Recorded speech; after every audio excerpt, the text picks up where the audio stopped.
پھر اس سرزمین میں علامہ اقبال جیسی شخصیت پیدا ہوئی ہے. یہ ساری چیزیں جو ہے یہ در حقیقت اشارہ کر رہی ہیں کہ یہ ملک مشیت ایزدی کے کسی طویل سلسلے کی ایک کڑی ہے، اور وہ سامنے آ گیا تھا کہ سن 47 میں یہ قائم ہوا ہے، اور پورے 9 مہینے بعد 14 اگست اور 13 مئی 14 اگست سن 47 اور 13 مئی سن 48 پورے 9 مہینے بعد اسرائیل عالم وجود میں آ گیا. اللہ تعالیٰ نے اس عالمی بیماری، اس کے لیے جو علاج ہے وہ پہلے پیدا کیا ہے. جیسے کہ حدیث میں آتا ہے ما انزل اللہ من دائن الا انزل لہ دوان، اللہ تعالیٰ نے کوئی بیماری ایسی نہیں اتاری کہ جس کا علاج بھی نہ اتار دیا ہو. اور جیسے کہ ماں کی چھاتیوں میں بچے کی ولادت سے پہلے دودھ پیدا ہو جاتا ہے، اس کی غذا کا بندوبست پہلے ہو جاتا ہے، اسی طریقے سے اسرائیل کا جو فتنہ اٹھنے والا تھا اس کی سرکوبی کے لیے پاکستان وجود میں آیا ہے.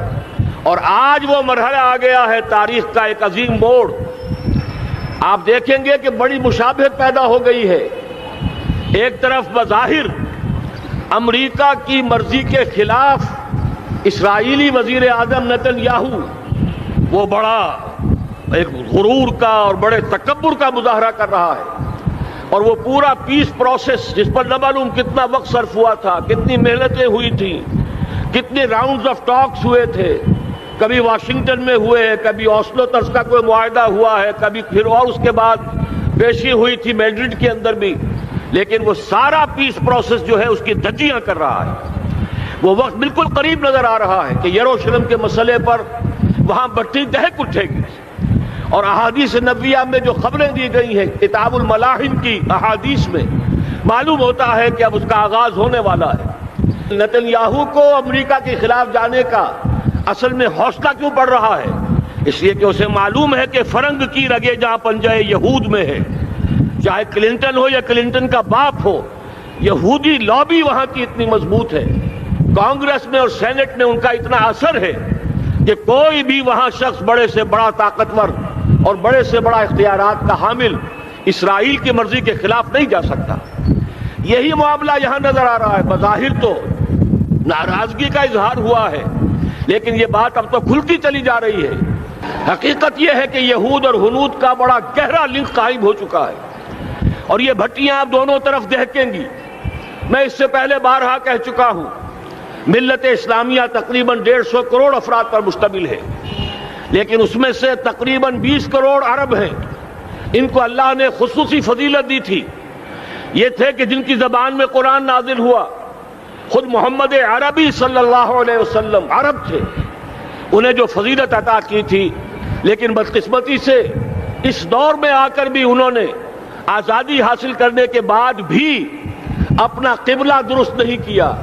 کسی نے ماسکو کی طرف رخ کیا، کسی نے واشنگٹن کا رخ کیا، اللہ اور اس کے رسول کی طرف رخ نہیں ہوا. واقعہ یہ ہے کہ مجرم ہیں. دوسرے بڑے مجرم 150 کروڑ میں سے 10% یہ 15 کروڑ مسلمان ہیں. حالیہ جو سینسس ہمارا ہوا ہے اس کے بعد اندازہ ہو رہا ہے کہ یہاں کی آبادی 15 کروڑ ہو چکی ہے. 10% امت مسلمہ کا مسلمانان پاکستان ہے، اور یہ اس اعتبار سے کہ اسلام کے نام پر ملک بنا کر نصف صدی گزار چکے، لیکن یہاں پر اسلام کا بول بالا نہیں ہوا، کتاب و سنت کی بالادستی کر اعلان نہیں ہوا. دستور میں ساری اسلامی دفعات موجود، لیکن اس کے ساتھ ہی ایسے خلا موجود، چور دروازے موجود کہ کوئی دفعہ بھی مؤثر نہیں ہے. یہ منافقت کا پلندہ لے کر ہم چل رہے ہیں اس دستور کو، اس دستور مملکت پاکستان کو. لہذا واقعہ یہ ہے کہ یہ بھٹی جو ہے اب ہماری آزمائش کے لیے آگ آد ابراہیم ہے، نمرود ہے. کیا کسی کو پھر کسی کا امتحان مقصود ہے؟ اس لیے میں نے وہ آیت بھی آپ کو سنائی، وَلَنَبْلُوَنَّكُمْ بِشَيْءٍ مِّنَ الْخَوْفِ وَالْجُوعِ. آج کی صورتحال پر غور کیجئے، کس درجے یہ الفاظ ہمارے جو ہیں وہ ثابت ہو رہے ہیں اور جس اپلائی ہو رہے ہیں. ایک خطرہ پیدا ہو چکا ہے. واقعہ یہ ہے کہ کوئی کرائسس ہو، کوئی خطرہ ہو، کوئی اندیشہ ہو تو قوم جاگ جایا کرتی ہے.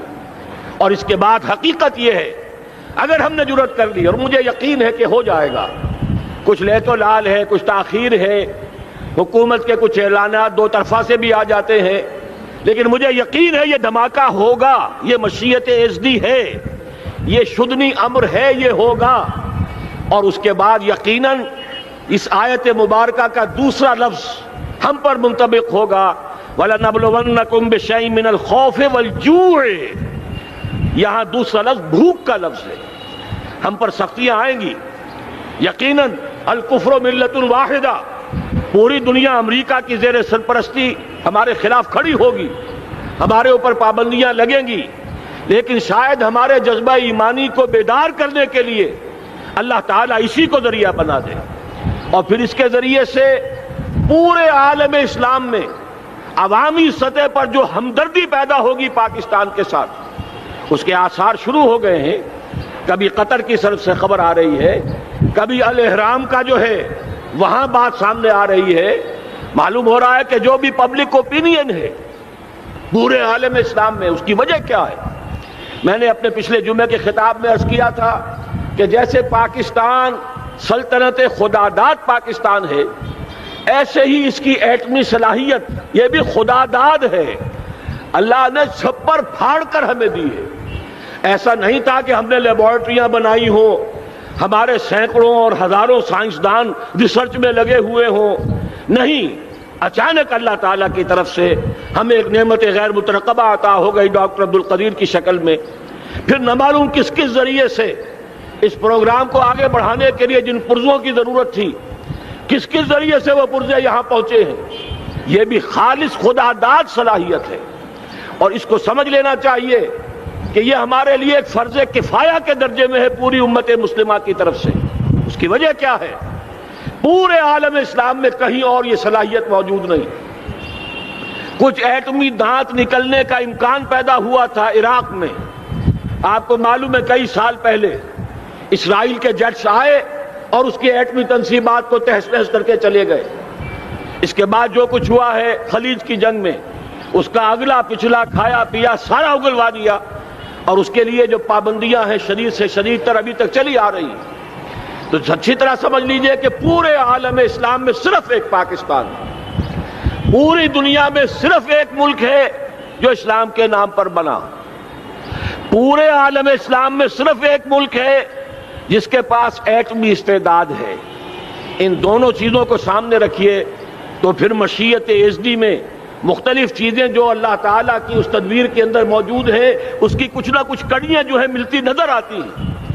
لہذا اگر یہ معاملہ ہو جاتا ہے تو یقیناً اگرچہ سختی آئے گی، وَلَنَبْلُوَنَّكُمْ بِشَيْءٍ مِّنَ الْخَوْفِ وَالْجُوعِ، لیکن ایک تو یہ کہ اس قوم کے اندر سے انشاءاللہ جذبہ ایمانی برآمد ہوگا، اس قوم کے اندر سے ایثار اور قربانی کے جذبات برآمد ہوں گے، پورے عالم اسلام کی اخلاقی سپورٹ اسے حاصل ہوگی۔ اور میں یہ سمجھتا ہوں کہ جیسے نوائے وقت نے بھی بہت اچھا کیا، کل یا پرسوں کے اپنے جو سر وقت پر وہ احادیث شائع کر دی ہیں، جن میں سے دوسری حدیث بڑی معنی خیز ہے۔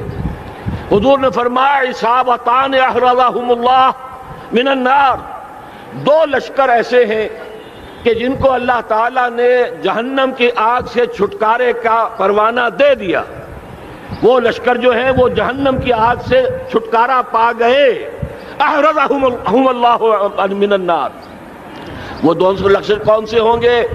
اصابت یغزو الہند، ایک وہ کہ جو ہندوستان پر حملہ آور ہوگا، اور دوسرا وہ جو حضرت مسیح علیہ السلام کے ساتھ جبکہ ان کا نزول ہوگا، اور اللہ تعالیٰ ایک مجدد، اس آخری دور کے مجدد کی حیثیت سے حضرت مہدی کو بھی ہمارے درمیان میں سے اٹھائے گا، اور پھر جو آخری فیصلہ کن جنگ ہوگی الملحمۃ العظمیٰ، اس کے لیے یہاں سے فوجیں جائیں گی ان کی مدد کے لیے۔ اب ان دونوں فوجوں کو ایک حدیث میں جمع کرنے سے اندازہ کر لیجئے کہ اس کا مطلب کیا ہے۔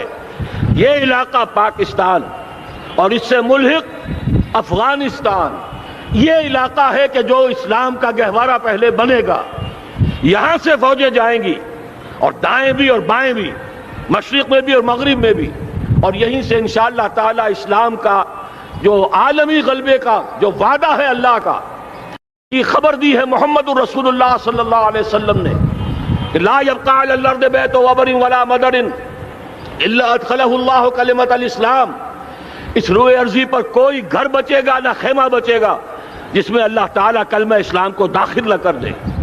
وہ حدیث کے جس کے بارے میں فرمایا گیا، حضور نے ارشاد فرمایا، حضرت ثوبان سے روایت ہے کہ اللہ تعالیٰ نے میرے لیے ساری زمین کو سمیٹ دیا۔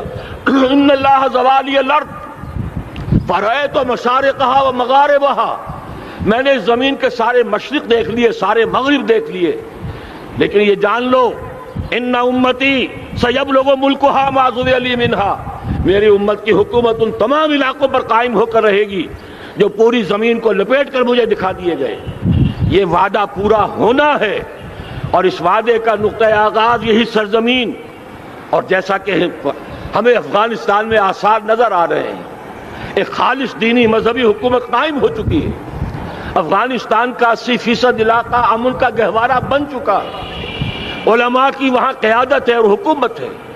یہ پاکستان اور افغانستان مل کر، جیسا کہ آپ کو یاد ہوگا، میں نے جب تجویز پیش کی تھی کہ حکومت پاکستان فوراً تسلیم کرے طالبان کو، اللہ کا شکر ہے، میں سمجھ یہ نہیں کہتا کہ میرے کہنے کی وجہ سے ہوا، لیکن بہرحال اللہ کا فضل ہوا کہ چند دن کے بعد ہی حکومت پاکستان نے تسلیم کر لیا طالبان کی حکومت کو۔ میری دوسری تجویز ابھی پینڈنگ ہے، پاکستان اور افغانستان کے درمیان کانفیڈریشن قائم کیا جائے۔ یہ ملک دونوں مل کر واقعتاً، کہ ایک نے واقعتاً 15 لاکھ سے زیادہ جانیں دے کر مرنا سیکھ لیا ہے، اور جو قوم مرنا سیکھ لے اسے کوئی مار نہیں سکتا، اسے کوئی شکست نہیں دے سکتا۔ اور ایک وہ قوم ہے پاکستان میں کہ جو 400 سال کی تجدیدی مسائی کے اثرات کی امین ہے، یہ اس کا تراث علمی ہے، چاہے وہ تحریک حضرت مجدد الفسانی کی تھی، چاہے وہ علمی تحریک شاہ ولی اللہ کی تھی، چاہے وہ تحریک جہاد سید احمد بریلوی کا تھا، چاہے اور جو بھی رجال عظیم پیدا ہوئے ہیں 14ویں صدی ہجری میں، ان سب کے اثرات یہاں موجود ہیں۔ یہ چیزیں مل کر وہ طاقت بنے گی کہ یہاں سے اسلام پھر پھیلے گا، مشرق کی طرف بھی مغرب کی طرف بھی۔ اصابۃ تغزو الہند و اصابۃ مع عیسیٰ ابن مریم، یہ چیزیں جو ہونی ہیں الحمدللہ میں سمجھتا ہوں کہ اب تیزی کے ساتھ حالات اس رخ پر جا رہے ہیں۔ کہیں فرمایا ان ینصرکم اللہ فلا غالب لکم، اگر اللہ تمہاری مدد کرے تو کوئی تم پر غالب نہیں آ سکتا، وَإِن یخذلکم، اور اگر خدا نہ خواستہ اللہ تعالیٰ ہی اپنی مدد تم سے کھینچ لے، واپس لے لے، سلب کر لے، ان یخذلکم، تمہیں چھوڑ دے، فمن ذا الذی ینصرکم من بعد، تو پھر کون ہے جو تمہاری مدد کر سکے گا۔ اس مرحلے پر سیاسی جماعتیں اپنے جو ان کا مزاج ہے اس کے مطابق چاہتی ہیں کہ کیپٹلائز کریں، پولیٹیکل مفادات حاصل کریں۔ بہرحال میرے نزدیک ایک کنسنسس ہونا چاہیے، ایک نقطے کا دھماکہ ہونا چاہیے، اور نمبر 2، اللہ اور اس کے رسول کے ساتھ صلح اور اللہ کی مدد کی ضمانت حاصل کرنے کے لیے کتاب و سنت کی ٹوٹل بالادستی، پورے دستور پاکستان میں کوئی شے اس کے منافی ہو اس کو نکال کر باہر کر دیا جائے، نفاق سے پاک کر دیا جائے۔ جیسے دعا ہے اللہم ربنا طہر قلوبنا من النفاق، اسی طرح دعا مانگیے کہ اللہ ہمارے ملک کے دستور کو نفاق سے پاک کر دے۔ اور وہ ساری ترامیم جن کا کہ ہم نے ایک مہم بھی چلائی تھی، وہ ترامیم جس کا تقریباً وعدہ کیا تھا نواز شریف صاحب نے، جس کے لیے 2 مرتبہ ایک محفل میں کہا تھا راجہ ظفر الحق صاحب سے کہ راجہ صاحب پھر تیاری کیجئے اور دستور کی ترمیم کا بل تیار کیجئے، لیکن یہ کہ معلوم ہوتا ہے کوئی بڑا ہاتھ ایسا تھا جس نے روک دیا ہے۔ یہی ہاتھ ہے جو آج ہمیں ایٹمی دھماکہ کرنے سے روک رہا ہے۔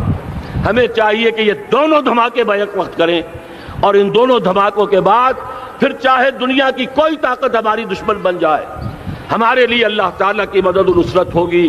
وَلَنَبْلُوَنَّكُمْ بِشَيْءٍ مِّنَ الْخَوْفِ وَالْجُوعِ وَنَقْصٍ مِّنَ الْأَمْوَالِ وَالْأَنفُسِ وَالثَّمَرَاتِ وَبَشِّرِ الصَّابِرِينَ الَّذِينَ إِذَا أَصَابَتْهُم مُّصِيبَةٌ قَالُوا إِنَّا لِلَّهِ وَإِنَّا إِلَيْهِ رَاجِعُونَ۔ تو قوم انشاءاللہ تعالی، میں یہ سوچا کرتا تھا قوم مردہ ہے، بے حس ہو چکی ہے، دین سے عام طور پر بیزاری پیدا ہوتی جا رہی ہے، جو ہمارے دینی قیادت ہے اس سے بھی لوگوں کے اندر مایوسی پیدا ہو رہی ہے۔ کیسے ہوگا؟ میں نے بارہا کہا جب میں یہ شواہد دیکھتا ہوں جو حدیث میں ہے، جس کی خبریں دی گئی ہیں، 400 سال کی تاریخ دیکھتا ہوں، تو مجھے پاکستان کا مستقبل بہت شاندار نظر آتا ہے۔ یہ تو مشیت ایزدی میں کسی بہت اہم رول کو پلے کرنے کے لیے قائم ہوا ہے۔ جب میں زمینی حالات کو دیکھتا ہوں تو مایوسی ہوتی ہے، لیکن میں یہ سمجھتا ہوں کہ وہ وقت آ گیا ہے کہ جس میں یہ قوم جھنجھوڑی جائے۔ ایک دفعہ کا یہ جھنجھوڑا جانا انشاءاللہ تعالی ہمارے بہت سے دل اندر دور کر دے گا۔ آخر چینی کیا تھے؟ ایک 10 صدی پہلے کے چینی افریمی قوم آج کہاں سے کہاں پہنچ گئی ہے۔ ہمارے اندر بھی چاہے یہ کہ اوپر راکھ ہے، اندر چنگاریاں ہیں، ان چنگاریوں کے بھڑکنے کا وقت آ گیا ہے، اور انشاءاللہ العزیز اسی ایٹمی دھماکے سے اس پورے عمل کا جو ہے آغاز ہو جائے گا، جس سے یہ سرزمین پاکستان اسلام کا گہوارہ بنے، اور پھر یہاں سے پوری دنیا میں اسلام کے غلبے کی جد و جہد کا آغاز